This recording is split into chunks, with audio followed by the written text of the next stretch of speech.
आइए रिवाइज करते हैं। कस्टम्स, कस्टम ड्यूटी कौन इंपोज करेगा? Central government. Custom duty central government किस चीज पर इंपोज करेगी? सेंट्रल गवर्नमेंट ड्यूटी इंपोर्ट और एक्सपोर्ट पर करेंगे। कॉन्स्टिट्यूशनल प्रोविजन क्या है? 83 of union list in the 7th schedule of the constitution of India. Question को ध्यान से पढ़ना है। कॉन्स्टिट्यूशनल प्रोविजन है या फिर टैक्सेबल इवेंट है या फिर लेवी ऑफ कस्टम ड्यूटी है, चार्जिंग सेक्शन। ध्यान से पढ़ना क्वेश्चन के अंदर। अब की बात चेक करो, अगला पॉइंट क्या लिखा है यहां पर। इसके बाद सोर्सेज ऑफ कस्टम लॉ, कानून कहां से बनता है? लॉ ज्यादा वाइड टर्म है या एक्ट ज्यादा वाइड टर्म है? लॉ ज्यादा वाइड टर्म है। सेम कॉपी करना आपको एक्साइज में, कस्टम में, सर्विस टैक्स में, जहां पर भी आ जाए। तो कानून अगर पढ़ना पड़े आपको तो कहां से पढ़ना है? आपको एक्ट पढ़ना है। एक्साइज और कस्टम में टैरिफ है, सर्विस टैक्स में टैरिफ नहीं है आपका। फिर उसके बाद रेट मिल गया आपको, एक्ट मिल गया, रूल्स देखते हैं। रूल्स में लिखा होता है ड्यूटी कब पे करनी है, कैसे, बहुत सारी बातें लिखी हैं और वहां पर। फिर उसके बाद नोटिफिकेशंस देखनी है, जजमेंट देखते हैं, नोटिफिकेशंस के बाद सर्कुलर देखते हैं आपको। ये सारी चीजें कंबाइन करने के बाद फाइनेंस एक्ट देखते हैं हर साल के, आपको कंप्लीट लॉ पता चलेगा। नेक्स्ट पॉइंट उसके बाद levy of custom duty impose कहां पर इंपोज की गई? Section 12 charging section. हर एक का ध्यान रखें properly. Section 12 of custom act क्या कहता है? Shall be levy. ध्यान रखना, लेवी वर्ड लिखना बहुत जरूरी है। लेवी, वहीं से पता चला ये चार्जिंग सेक्शन है। नेक्स्ट उसके बाद रेट्स कहां पर लिखे मिलेंगे? Custom tariff act. उसके बाद टैक्सेबल इवेंट क्या होगा? इंपोर्ट और एक्सपोर्ट इनटू इंडिया। उसके बाद नेक्स्ट पॉइंट, क्या गवर्नमेंट पर भी लगेगी क्या ड्यूटी?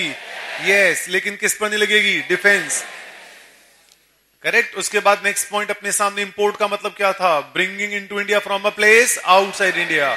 इंडिया का मतलब वाटर्स भी होता है। लेकिन नेक्स्ट पेज पर देखिएगा, टैक्सेबल इवेंट कंप्लीट कब होगा? जजमेंट क्या कहते हैं टैक्सेबल इवेंट के लिए? इंपोर्ट एक्सपोर्ट है, लेकिन जब पानी में आएगा सामान तब उस टाइम पर टैक्सेबल इवेंट स्टार्ट होगा।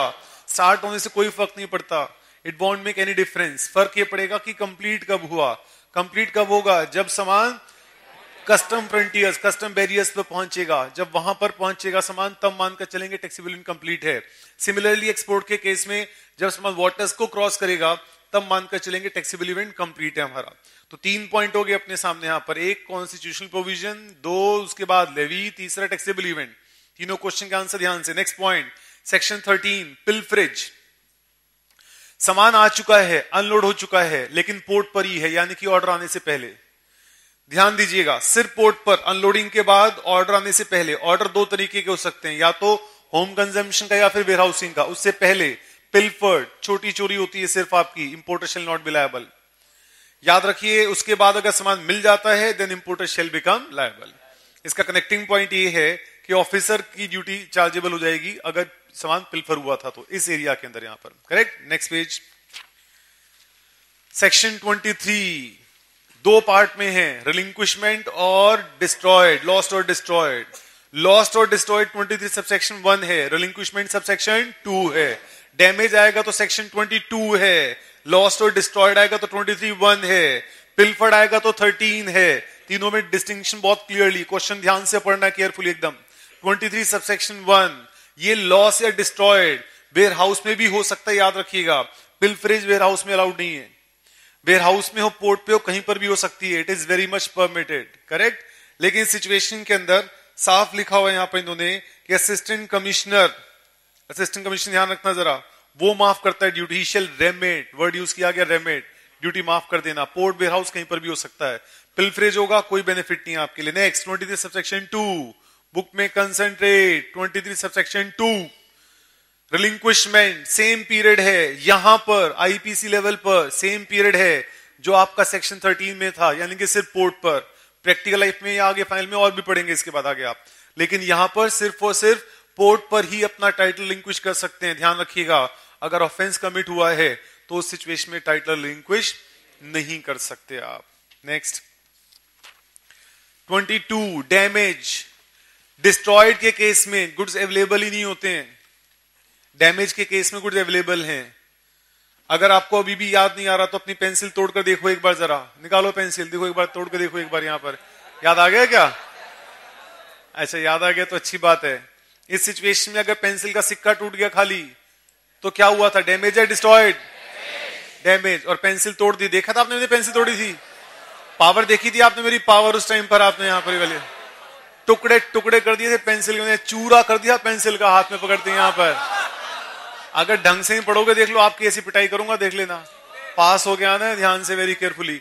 हाँ जी, अब इसके बाद नेक्स्ट पॉइंट है अपने सामने यहाँ पर, ये डैमेज के केस में नॉर्मली तो हम ड्यूटी कैलकुलेट करते हैं ट्रांजैक्शन वैल्यू पर, लेकिन अगर गुड्स डैमेज हो गए तो हम ड्यूटी किस पर कैलकुलेट करेंगे? हम आफ्टर डैमेज जो वैल्यू बची है अपने सामने उस पर कैलकुलेट करेंगे हम।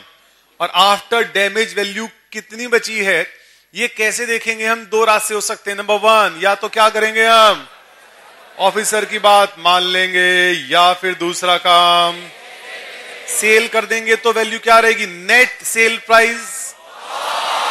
क्या फर्क है ग्रॉस या नेट में?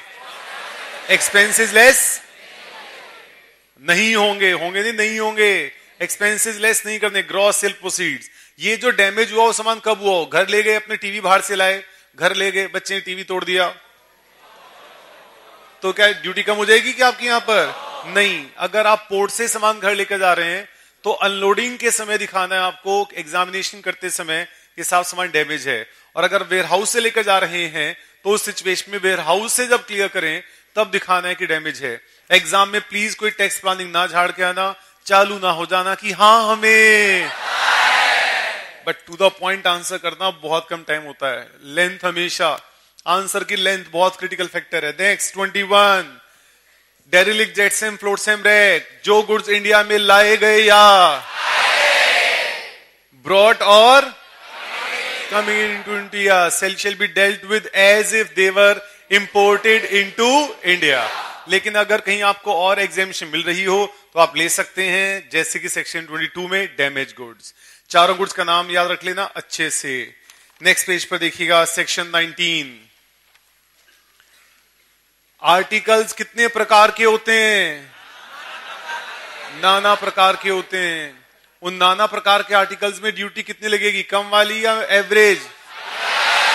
Highest rate. लेकिन अलग अलग रेट लग सकता है अगर एविडेंस दिया जाए। कौन देगा, ऑफिसर या इंपोर्टर? इंपोर्टर एविडेंस देगा। लेकिन अगर एसेसरीज हैं और उनकी वैल्यू इंक्लूड है उसी के अंदर वहीं पर साथ में, तो उस पर अलग अलग रेट ना लगाकर सेम गुड्स का जो आर्टिकल का रेट है। Next, type of duties. Concentrate, एक अटेम्प्ट का सवाल है। टाइप ऑफ ड्यूटीज, कस्टम में कितने शेड्यूल हैं? 2। पहला कौन सा? फर्स्ट। दूसरा कौन सा? शाबाश, कितनी नॉलेज है। फर्स्ट कौन सा है एक्सपोर्ट का? इंपोर्ट। और सेकंड एक्सपोर्ट। कौन सा बड़ा है? इंपोर्ट ज्यादा बड़ा है। अब इस सिचुएशन में यहां पर सेक्शन 3 सीवीडी अंडर सेक्शन 3(1) किसके इक्विवेलेंट लगेगी? एक्साइज। याद रखना एक्साइज के इक्विवेलेंट है, लेकिन अभी सेस लगाकर मत जोड़ना। बीसीडी सीवीडी 3(1) दोनों पे मिला के सेस जोड़ना है। ऐसा मत करना कि सीवीडी पर 20.6 जैसे हमने वैसे नहीं करना। बीसीडी सीवीडी फिर उसके ऊपर एजुकेशन सेस। और अगर एमआरपी बेसिस पर हैं गुड्स आपके तो एमआरपी लेस अबेटमेंट, उसमें बीसीडी मत जोड़ना, ध्यान रखे चलेगा। Correct. CVD under 3(5) equal to sales tax. Maximum कितनी यहां पर? 4। अगर सेल्स टैक्स रेट 3% है तो 3, 6 है तो 4। एजुकेशन सेस इस पर नहीं लगेगा। हाँ, पहले बीसीडी फिर सीवीडी 3(1) फिर एजुकेशन सेस, इन तीनों के टोटल प्लस वैल्यू के टोटल पर सीवीडी 3(5) लगेगी। तो सीवीडी 3(5) के ऊपर एजुकेशन सेस नहीं है, लेकिन एजुकेशन सेस के ऊपर सीवीडी 3(5) कैलकुलेट की जाती है। Keep it in mind. Next, anti dumping duty equivalent to margin of dumping. Margin of dumping, dump करने, कितना डंप कर रहे हो कैसे पता चलेगा? तो जापान में आप कितने का बेच रहे थे? 10,000 का। यहां पे आपने इंडिया में कितने का एक्सपोर्ट किया? आपने 6,000 का। तो आपका डिफरेंस जो है दैट इज ऑफ 4,000। ये जो 4,000 का डिफरेंस है, this is margin of dumping. जैसे गुड्स इंडिया में आएंगे, apart from all other duties, this duty shell also be imposed. एक बार में कितने साल के लगेगी? 5 इयर्स के लिए। उसके बाद एक्सटेंड करके टोटल 10 इयर्स के लिए कर सकते हैं। Next duty, countervailing duty on subsidised articles. Foreign country जो एक्सपोर्टिंग कंट्री, अगर कोई सब्सिडी देगा, कोई पैसा देगा, तो जैसे गुड्स इंडिया में आएंगे, इंडिया में आते ही उस सब्सिडी के इक्विवेलेंट एक ड्यूटी और लग जाएगी वहां पर साथ साथ। अगेन 5 साल के लिए एक्सटेंड करके 10 साल के लिए। Next page. अगर आर्टिकल बहुत ज्यादा क्वांटिटी में आ रहे हैं, सो एज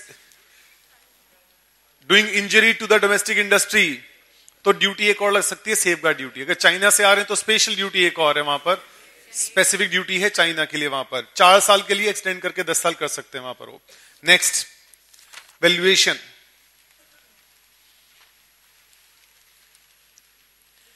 सेम कॉन्सेप्ट जो एक्साइज का है। ट्रांजैक्शन वैल्यू, ट्रांजैक्शन वैल्यू का मीनिंग याद करें, प्राइस एक्चुअली पेड और पेबल। 2 शर्तें एक्सेप्ट करने के लिए। Number 1, price must be the sole consideration and buyer is not a related person. Same import export के अंदर। Rate of duty section 15, keep it in mind. Rate of exchange section 14 का part है। Rate of duty याद रखिए, bill of entry और entry inwards whichever is later, जो भी बाद में है। रेट ऑफ ड्यूटी उस डेट का देखकर चलेंगे। अगर वेयर हाउस से लेकर जा रहे हैं तो वेयर हाउस से जब लेकर जा रहे हैं उस टाइम का rate of duty. Rate of exchange याद रखिए, विच एवर इज लेटर का नहीं, rate of exchange bill of entry का। अगर एक्सपोर्ट कर रहे हैं तो रेट ऑफ ड्यूटी किस डेट का, एंट्री आउटवर्ड का, जिस एंट्री आउटवर्ड है आपकी। नेक्स्ट,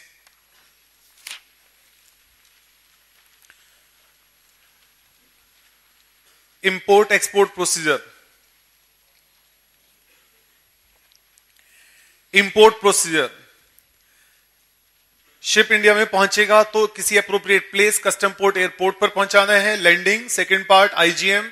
आईजीएम कौन देता है, ओनर ऑफ गुड्स या owner of ship? General manifest, general declaration, ship का मालिक कौन है, शिप में क्या सामान है, कहां से आ रहे हैं, कहां जाना है। नेक्स्ट, एंट्री इन वर्ड्स, ये ऑफिसर परमिशन दे रहा है कि ठीक है अपना सामान अनलोड कर लीजिए यहां पर आप, this is entry in word, ठीक है शिप को खड़ा कर लीजिए यहां पर आप। नेक्स्ट, सारा सामान ऑफिसर की कस्टडी में, कुछ पिल्फर हो गया तो ऑफिसर की लायबिलिटी है, पिल्फर के लिए सिर्फ। बिल ऑफ एंट्री 2 तरीके की हैं, या तो bill of entry for home consumption या bill of entry for warehousing. Next, assessment and payment of duty, duty pay कर दीजिए आप और फिर वहां से अपने सामान को पोर्ट से क्लियर कर लीजिए। Next, export procedure, bill of export बनाइए, ओनर ऑफ गुड्स बनाएगा, कितना गुड्स की ड्यूटी बनती है, ड्यूटी पे कीजिए, ऑर्डर मिल जाएगा। ऑर्डर मिलने के बाद अपना सामान लोड करेंगे शिप के ऊपर और शिप का मालिक एक्सपोर्ट मैनिफेस्ट देगा, शिप छोड़कर चला जाएगा। सिंपल छोटा सा प्रोसीजर। नेक्स्ट, उसके बाद एक पॉइंट और था, ट्रांजिट ट्रांसशिपमेंट। ट्रांजिट ट्रांसशिपमेंट में सामान उसी कन्वेंस पर आगे जाता है ट्रांजिट के अंदर, ट्रांसशिपमेंट में दूसरे शिप पर लेकर अगली जगह लेकर जाते हो। कॉन्सेप्ट दोनों में ये है, जब पोर्ट ए से सामान जाएगा तब उस टाइम पर जितना सामान आगे जा रहा है उतने सामान पर पोर्ट ए पर ड्यूटी चार्ज नहीं करेंगे। हम ड्यूटी तब चार्ज करेंगे जब सामान पोर्ट बी पर पहुंचेगा। करेक्ट। लास्ट में 2 तरह की exemption, general exemption, specific exemption. Specific exemption के लिए हमने सचिन तेंदुलकर का एग्जांपल किया था। किसी पर्टिकुलर केस में in the public interest exam कर देते हो, स्पेसिफिक एग्जेम्पशन है। जनरल एग्जेम्पशन सभी के लिए एग्जेम्प्ट होता है, तब पॉइंट है अपने सामने। बहुत ध्यान से एक पॉइंट सुन लो अच्छे से, एग्जाम में टाइम फैक्टर बहुत क्रिटिकल रहेगा। उसकी की स्किल क्या है कि आप हर क्वेश्चन के बाद अपनी घड़ी जरूर चेक करेंगे। आप अगर आप नहीं चेक करते तो आप क्या गड़बड़ करते हैं, पेपर आते हुए छोड़ देते हैं, वो गड़बड़ काम है। एक क्वेश्चन है, आप उसको बहुत डेकोरेट कर दोगे तो 4 में से 5 नंबर नहीं आएंगे। अगर बहुत डेकोरेट कर देते हो तो 3 में से 3.5 या 4 पहुंच जाएंगे, लेकिन अगर क्वेश्चन कोई रह गया तो 4 नंबर का सीधा लॉस है। हर क्वेश्चन के बाद घड़ी जरूर चेक कर दिए, मेक इट अ हैबिट कि कितना टाइम लग रहा है। 1 नंबर है तो मल्टीप्लाइड बाय 1.8 मिनट्स, वेरी की फैक्टर। ओके।